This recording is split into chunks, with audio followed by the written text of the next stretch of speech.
She stares at him like he's the only person in the room, and he has absolutely no idea what to do about it. When the quiet girl with glasses gets seated next to the most clueless guy in school, what starts as stolen glances turns into a war neither of them knows how to stop. This is the manga where nobody is innocent. Everybody is lying to themselves, and the question isn't whether they like each other. It's how long they can keep pretending they don't. It's a normal spring morning at Umeno High School, cherry blossom petals drifting lazily through the air. A boy named Ikazawa walks through the gates looking effortlessly cool when his buddy calls out to him, hyping him up about the season. They chat about how it's already been a month since the entrance ceremony. And honestly, time's been flying. But Ikazawa barely seems to care about any of that. His friend nudges him about the girl who ended up sitting next to him after yesterday's seat change. A girl named Aguchi. She's quiet, a little plain maybe, but undeniably cute in that understated way nobody can quite put their finger on. Ikazawa glances over at her like she's background noise, but something about the way she adjusts her glasses already has him locked in without even realizing it. Ikazawa, with absolutely zero filter, casually admits he was staring at Aguchi's chest the whole time. His friend immediately hits him with the reality check. That's exactly why he's got zero game with girls. But here's the twist nobody expected. Aguchi overhears everything, and instead of being disgusted, she's standing there with pink cheeks and a look that says she's not nearly as upset as she probably should be. The school bell rings the next morning, and it's way hotter than anyone expected. Aguchi walks into the classroom already tugging at her sweater, complaining about the heat to her friends. She slides into her seat, glances over at Ikazawa sitting right there beside her, and the only thought that fires through her brain is one devastating word: erotic. Ikazawa, who apparently has no sense of social boundaries, leans over and tells Aguchi her shirt's gone slightly see-through from sweat. The entire class collectively loses it. Girls are calling him gross, telling Aguchi not to let it bother her, the whole 9 yards. But this guy just sits back completely unbothered, insisting he was only trying to compliment her. And he genuinely doesn't understand why everyone's mad. He doesn't stop there either. Ikazawa starts rattling off every single detail he's noticed about Aguchi. The way her nape is completely exposed since she trimmed her hair, how her nails are always perfectly kept despite constantly getting injured playing soccer. Then he drops the most unhinged observation of all, pointing out exactly how much of her chest is visible when she bends down to pick something up. This guy has been studying her like a final exam. The sheer weight of Ikazawa's commentary sends him spiraling, and the next thing you know, he's hiding in the school restroom trying to compose himself. His friend walks in and catches him in what can only be described as the world's least convincing stretching routine. The look of pure confusion on his friend's face says everything. Nobody does stretches in the bathroom, and they both know it. Meanwhile, Aguchi is having her own private meltdown back in the classroom, struggling to button her shirt all the way up while completely out of breath. She's red-faced, panting, clearly flustered beyond belief. Ikazawa walks back in, sees her in this state, and without missing a beat, asks if she's doing it on purpose, because from his perspective, she absolutely has to be. Aguchi fires back immediately, calling out the way things are swaying every time she moves and pointing out that it's incredibly distracting. But then she catches something. Ikazawa buttoned his shirt all the way up to the very top button. She asks if he did that on purpose, and the answer she gives herself is instant. He's clearly doing it because she called him out for staring with those perverted eyes of his. She leans in closer and starts breaking down his entire outfit like a fashion detective. She noticed he wore a shirt one size smaller to avoid showing any gaps, and points out how it emphasizes his Adam's apple in a way that makes him look way more masculine. Then her gaze drops, and she can't help but mention how the tight fit makes his waistline stand out, and the way she says it makes it very clear she's been doing her own share of staring. The tension hits a boiling point, and Ikezawa snaps under the pressure, completely losing his cool with a scream that echoes through the classroom. Aguchi tells him not to touch her, and he stammers back that he hasn't touched her yet, which only makes things worse because everyone heard the word yet.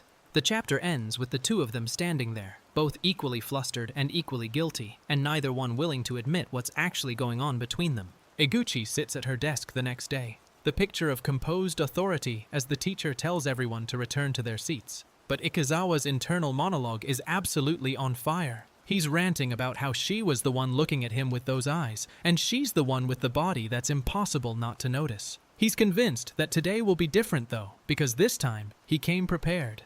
Aguchi glances over at him, and he just stares back, completely blank. She looks at him again. Still nothing. A slow, smug grin starts spreading across his face because his master plan is clearly working. He's so confident that she's finally going to leave him alone, and all it took was a little mental fortitude and absolutely zero change to his actual behavior. The teacher, who is also a woman with glasses and a figure that could stop traffic, walks past Eguchi's desk and something catches Ikezawa's wandering eye. Eguchi is instantly furious, not because he's staring at the teacher, but because he's looking at someone other than her. The jealousy hits her so fast she doesn't even have time to pretend it's anything else. Ikezawa starts wondering out loud what Eguchi's deal is. Does she just find anyone attractive as long as they're wearing clothes that show off their figure? He even starts considering whether he should wear that undershirt today, the gears turning in his head as his competitive streak kicks in. Then he straight up pulls at his own shirt and declares his body is way better than any other guy's, and the absolute conviction in his voice is both hilarious and a little concerning. He catches himself mid-spiral and has the single moment of clarity that's been missing this entire time, screaming internally about what on earth he's even doing anymore. She completely had him wrapped around her finger without even trying, and the realization hits him like a truck. Cut to the next morning, and Eguchi is walking to school thinking it's great that Ikezawa finally shifted his attention to other people, completely unaware that she's about to be proven very wrong. Ikezawa shows up to school the next day wearing a full undershirt under his uniform, looking like he's dressed for winter in the middle of spring. His friend immediately calls it out, asking why he's layered up when it's clearly hot outside. Ikezawa mumbles something about it being chilly when he left the house, but the truth is written all over his face. He didn't dress for the weather, he dressed for Eguchi. Eguchi spots him across the classroom and her whole face lights up. He's looking at her. She's thrilled. Ikezawa tries to play it cool, insisting he wasn't staring at her with any kind of inappropriate intent. But she's already 3 steps ahead. She zeroes in on the undershirt immediately, noting it's the same kind she was looking at before, and internally celebrates how easy he was to manipulate into wearing it. She leans forward with a sly grin and delivers the line that absolutely destroys him. She was just looking at him and thinking about how it would definitely look erotic if he wore it. Ikezawa's brain short-circuits on the spot, his face going through about 7 different emotions in 2 seconds flat. She then yells at him to stop imagining her in suggestive outfits, and he weakly protests that he can't exactly control his imagination. Eguchi tells him to stop thinking about it, accusing him of staring at her underwear and replaying the whole scene over and over in his head. She says she knows he keeps looking at her with those perverted eyes, and honestly at this point, she's not wrong. He finally surrenders, saying he understands already, but neither of them are fooling anyone, because this little game of theirs is clearly just getting started. Eguchi storms off after their last encounter, declaring she'll return to her original figure soon, whatever that means. Ikezawa panics, chasing after her yelling that he didn't mean it that way, but the damage is already done. She's marching away with her head held high while he scrambles behind her like a puppy who knocked over the trash can. Eguchi is absolutely seething, groaning in frustration so loudly that Ikezawa and his friend just stand there frozen. She reveals that her uniform was the right size when she wore it at the entrance ceremony, and the implication hits like a bomb. She admits she's been eating a little too much lately, and that's why everything is fitting tighter. And the raw vulnerability mixed with fury on her face is something neither boy was prepared for. Eguchi grabs Ikezawa by the shirt and pulls him close, asking point blank if he wants her to look at him with those perverted eyes that badly. He's stammering, completely caught off guard, and she fires back that if he's going to say things like that, then he's the one who looks way more suggestive in that shirt bursting at the seams. He tries to deny it, but she's already won this round, and they both know it. Eguchi adjusts her glasses with a dangerously calm expression and asks the question nobody saw coming. Who is more erotic between the two of them? Ikezawa's friend Maeno is standing right there with his bottom button undone, and Eguchi accuses Ikezawa of always gravitating toward whoever is showing the most skin. Ikezawa tries to explain he just wanted to tell Maeno about his button, but Eguchi is already walking away with her verdict delivered. Eguchi shows up to school the next morning and greets Maeno directly, completely ignoring Ikezawa, who is standing right there. Maeno is confused, Ikezawa is furious, and his friend is already telling him to calm down before he starts a fight. The whole scene turns into chaos, as Ikezawa sputters about who this guy even is, and Eguchi just stands there looking completely unbothered by the destruction she's causing. Ikezawa's friend asks what happened to his undershirt, and he casually says he didn't wear one because it's hot. His friend immediately notices Eguchi staring and points it out, but Ikezawa is already 1 step ahead. He's realized on his own that without the undershirt, it's way more provocative. and the quiet satisfaction in his expression says he did this entirely on purpose. The day everyone's been dreading finally arrives, uniform change day, when the whole school switches to summer clothes. Ikazawa is internally spiraling because he knows Iguchi is absolutely going to devour him with those eyes in the lighter fabric. He even wore an undershirt just in case, but now he's second-guessing whether that makes him look even more self-conscious and therefore more appealing to her twisted gaze. The teacher calls attendance and tells everyone to sit down, but Iguchi lingers at her desk, muttering a quiet "thank goodness" under her breath. Ikazawa catches it and is immediately suspicious, wondering what that's about. She settles into her seat, thinking about how she's the one always looking at his body, and whether or not their eyes meet, certain things just keep drawing her attention against her will. Ikazawa is slumped face down on his desk, completely defeated, and his friend scolds him for being rude when Iguchi even greeted him this morning. He just tells his friend to shut up without lifting his head. Meanwhile, Iguchi is sitting behind him thinking about how, now that he's not looking at her, she's actually happy to get a closer look at the shape of his back, and the irony is absolutely killing him without his knowledge. Iguchi blocks Ikazawa's path in the hallway, standing right in front of him with her arms crossed and making it impossible to walk. His friend asks if she's in a bad mood, and she ignores the question entirely. Then she turns to Ikazawa with a soft expression and greets him properly, saying good morning. And the whiplash between her cold attitude and sudden warmth leaves him completely frozen. Ikazawa comes home to find his mom holding his jersey, and the confusion on his face is immediate.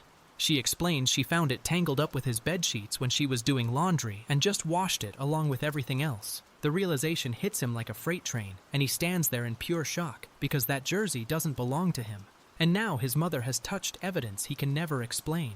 He's holding the jersey, and the question screams through his brain. What am I even doing right now? He tries to rationalize that Iguchi was the one sniffing it on her own, so he shouldn't feel guilty for doing the same thing. But then he catches himself mid-sniff, gets annoyed that he's the only one who got caught up in this weird exchange, and reluctantly admits that just a little bit should be fine. Iguchi snatches the jersey back from him at school, shouting that it's hers, and demanding he give it back. Ikazawa protests that he wasn't going to do anything weird with it, insisting he'd put it in the washing machine as soon as he got home. She fires back with absolute certainty that he was definitely going to sniff it, and the confidence in her accusation suggests she knows exactly what she's talking about from personal experience.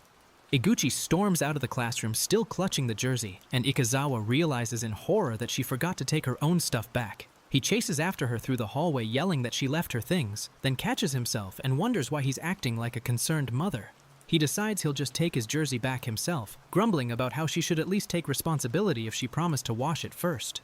Ikazawa gets punished by the teacher for being 5 minutes late and has to write a reflection essay before he can leave for the day.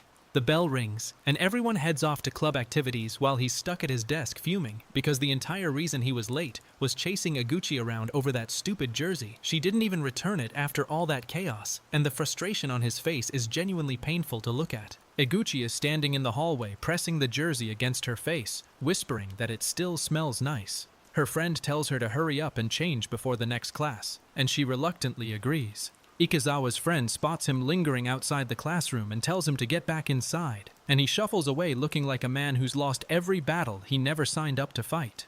Iguchi chases Ikazawa through the school hallways demanding to know why he's running from her. She's in full athletic mode, declaring that she's in a sports club while he's in the go-home club, so there's no way he can outrun her. She catches him easily, pins him down, and asks what exactly he was planning to do with her jersey, and he can barely form a sentence because she has him completely cornered. Iguchi grabs the collar of Ikazawa's shirt in the classroom and yells at him to hurry up and strip, which of course sounds absolutely unhinged to everyone within earshot. The girls in class immediately start calling Ikazawa the worst and a pervert, even though he's the victim here. He makes a break for it, shouting that she's the one giving him trouble, but nobody believes him as she chases him out the door. Iguchi stands in the hallway holding his jersey with her hair tied up in a ponytail, telling him to hurry up and return it. Ikazawa offers to wash it before giving it back, but she shuts that down immediately, saying she doesn't trust what he might do to her things. The standoff between them is electric, both of them clutching each other's belongings like hostages in a negotiation neither one wants to win.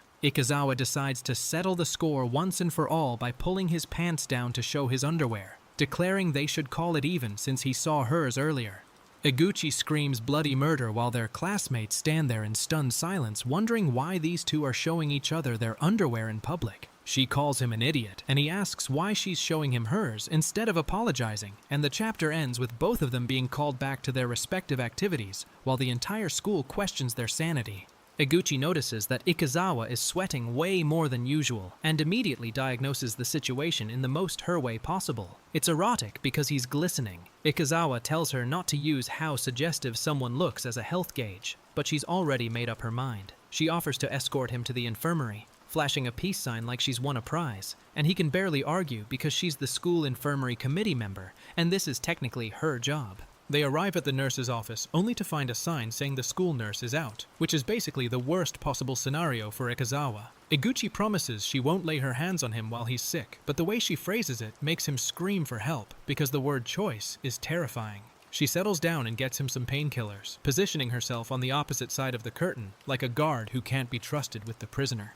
Ikazawa, feeling guilty about their earlier fight, tries to make things right by offering to let Iguchi look at him wherever she wants just for today. She goes completely silent for a beat, then hits him with the most unhinged request imaginable. She wants to see his chest. He's stunned. She doubles down saying guys shouldn't be embarrassed about that. And he actually starts unbuttoning his shirt while telling himself to just imagine he's at the beach. Ikazawa is spiraling at home trying to figure out how to get Iguchi to forgive him, and his sister casually suggests a pudding would do the trick for her. He tries offering Iguchi ice cream at school, and she shuts him down instantly, saying she doesn't want it because she's gained weight. Now he's stuck brainstorming what would make her unconditionally happy, and the answer he lands on has him calling himself an idiot before he even says it out loud. The teacher assigns Ikazawa to carry class materials from the preparation room during lunch and tells Iguchi to go with him since it's too much for one person.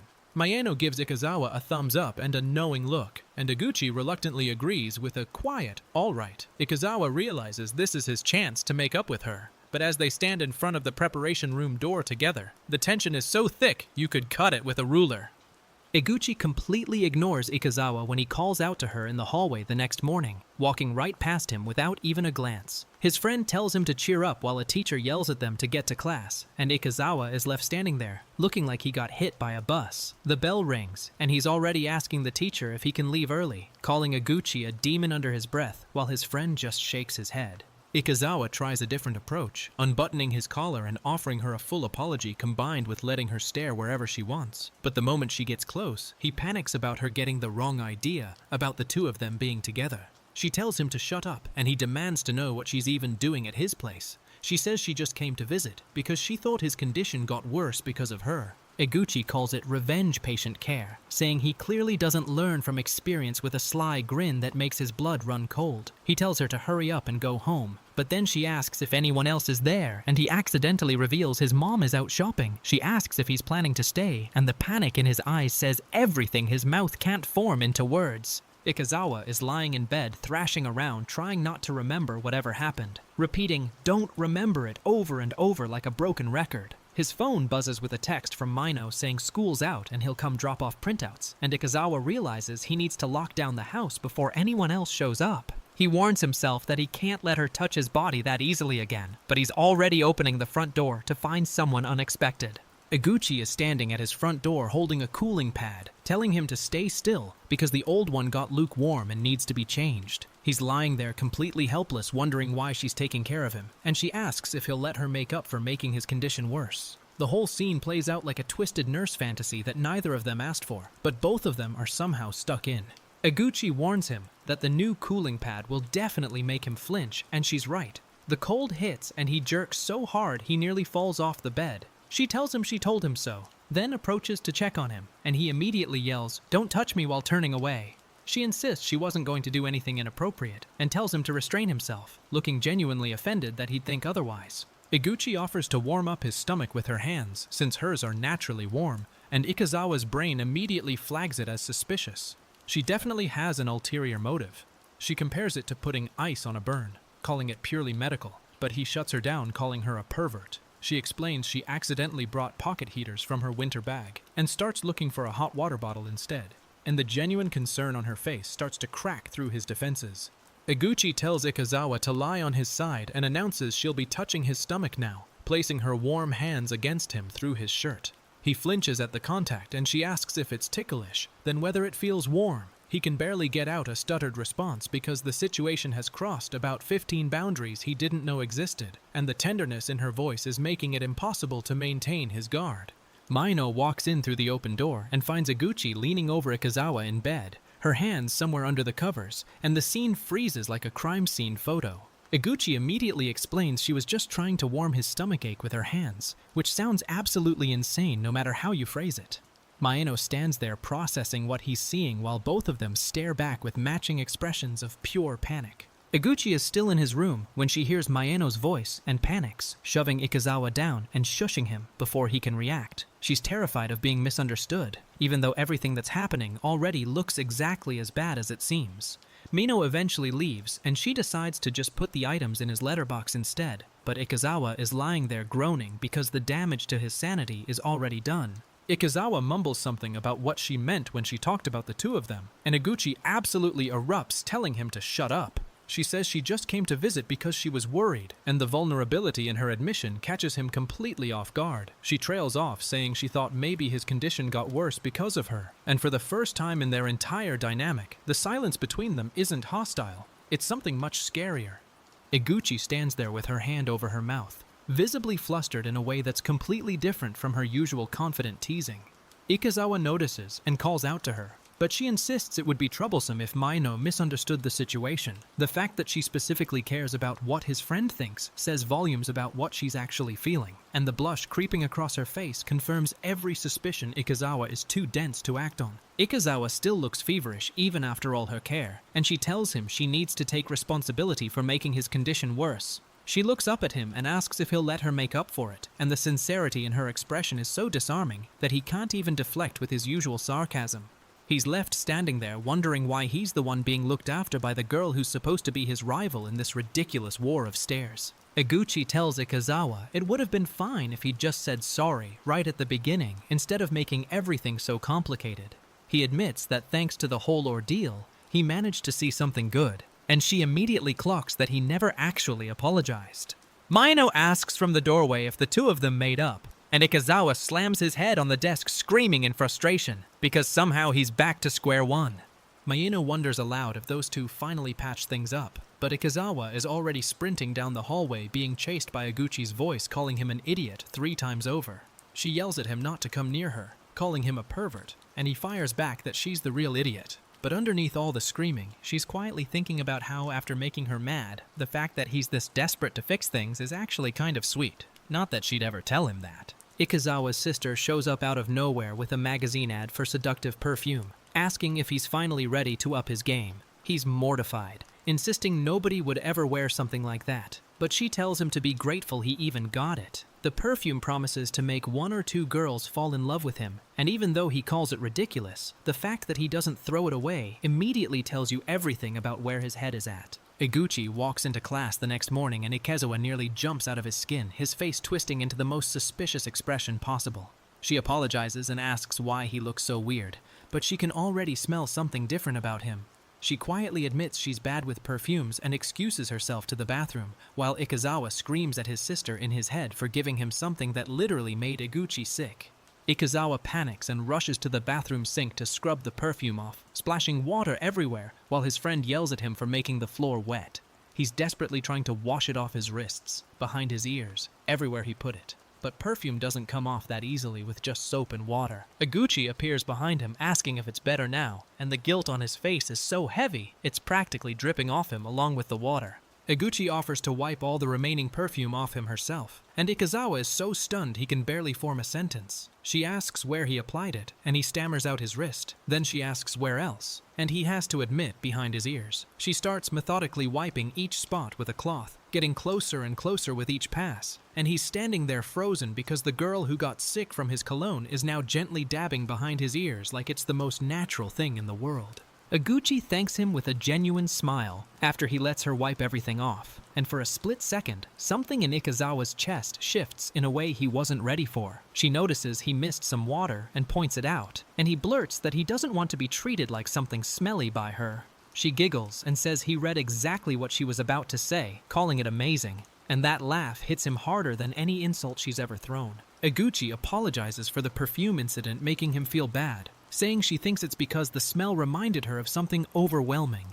Ikezawa tells her to go back, suddenly flustered, and she's confused about why he's angry all of a sudden. He can't explain that the reason he's panicking is because her smile just rewired something in his brain, so he just shouts at her to leave while she stands there looking genuinely puzzled. Eguchi comes over to his house again while he's sick, finding him asleep face down and muttering observations about his sleeping position like she's collecting data. He wakes up and immediately accuses her of coming to stare at him while he's vulnerable, and she scrambles to explain she was genuinely worried. She admits she went too far in the infirmary and has been reflecting on it, and he catches her making a sound like she's updating some mental database, which she begs him to ignore.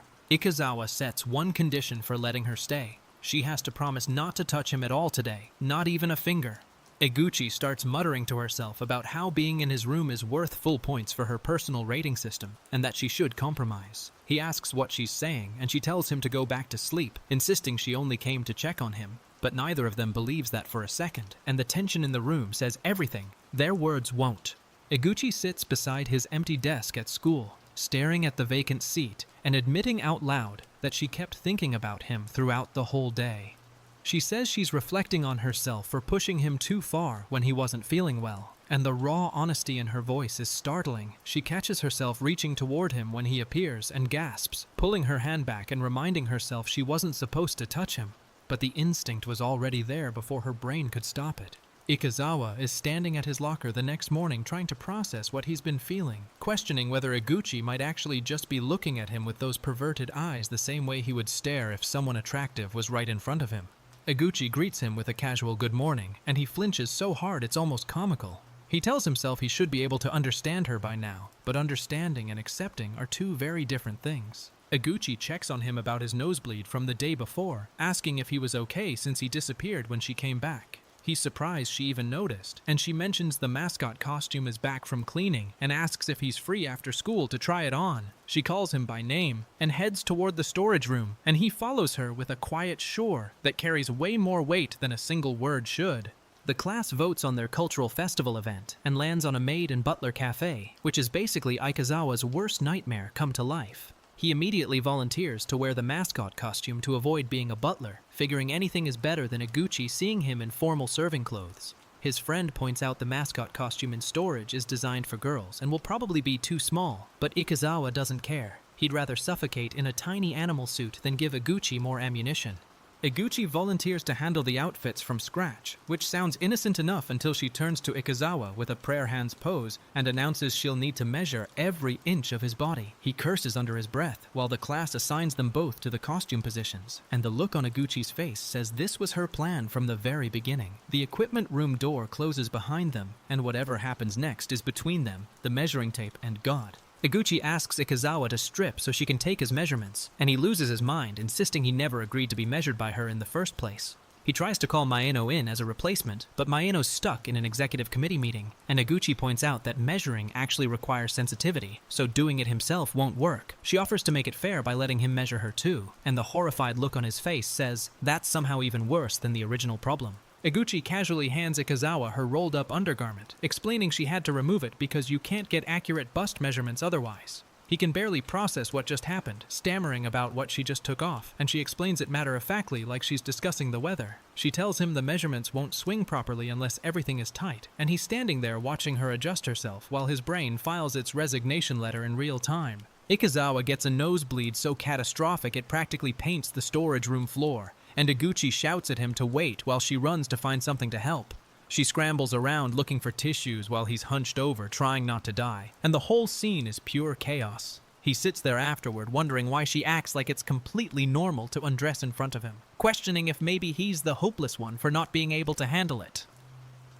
Ikezawa looks up an article on his phone titled, "Top 10 Signs That Girls Show Towards the People They Like," and starts checking off the list against Eguchi's behavior. Physical contact. Check. Eyes meeting frequently. Check. Close proximity. Constant. She's always near him. She's been looking at him with those eyes. She showed him her underwear without hesitation. He thought all this meant she liked him, but then he overhears her telling her friends that showing skin isn't embarrassing when she doesn't care about the guys in class. Her friends are discussing the mascot costume and maid outfits, and Eguchi casually says it's the same as wearing a costume, not embarrassing at all when the guys around don't matter to her. Ikazawa overhears this, and the realization crashes into him like a wall. If she's not embarrassed because she doesn't care about the guys in class, does that mean she doesn't care about him either? His face drops, and the single devastating question echoes through his mind. Does it mean she doesn't see him as someone worth being embarrassed around? Eguchi notices something is off with Ikazawa, but can't figure out what changed, and her friend Rika teases her about it without any real answers. Meanwhile, Ikazawa is spiraling, replaying every interaction and second-guessing whether any of it meant what he thought it did. The two of them end up sitting far apart in class, him slumped at his desk reeking of oversprayed perfume, her at the back staring at the back of his head and quietly thinking that even this view of him is pretty good. Eguchi shows up at his house one more time, finding him sick in bed again, and this time she's determined to make things right. She tells him she kept thinking about him all day while staring at his empty seat, and that she's been reflecting on pushing him too far. He makes her promise not to touch him, not even a finger, and she agrees, sitting beside his bed with her hands in her lap. She mutters about giving his room full points for her personal supply of material, and even half asleep and feverish, he knows exactly what kind of compromise she's making with herself. Ikazawa squeezes into the mascot costume, and it's an absolute disaster. His back is exposed, it clearly doesn't fit, and everyone in the hallway is pointing out that he looks ridiculous. His friends suggest he just cover his head and use his lower half to attract customers, which is somehow both the worst and best idea anyone's had all day. Eguchi walks around the corner, sees him stuffed into a bear suit with his spine showing, and the look on her face freezes somewhere between fascination and something she's not ready to name. Eguchi asks Ikazawa a question that comes completely out of left field. If she were a bear, what would he do?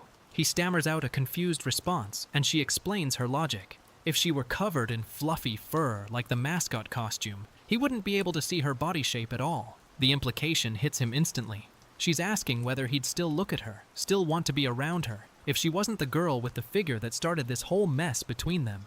Eguchi reaches out to touch him, and he flinches back, shouting, "Don't touch me," grabbing the mascot costume head and bolting down the hallway. She chases after him, calling his name, but he's already gone, hiding inside the bear head and whispering, "Don't look at me," from behind the oversized plastic eyes. She stands there confused, asking what's wrong with him today, and for the first time in their entire dynamic, it's Ikazawa who can't handle being seen. Not because she's looking with perverted eyes, but because he's terrified of what his own eyes might be saying back.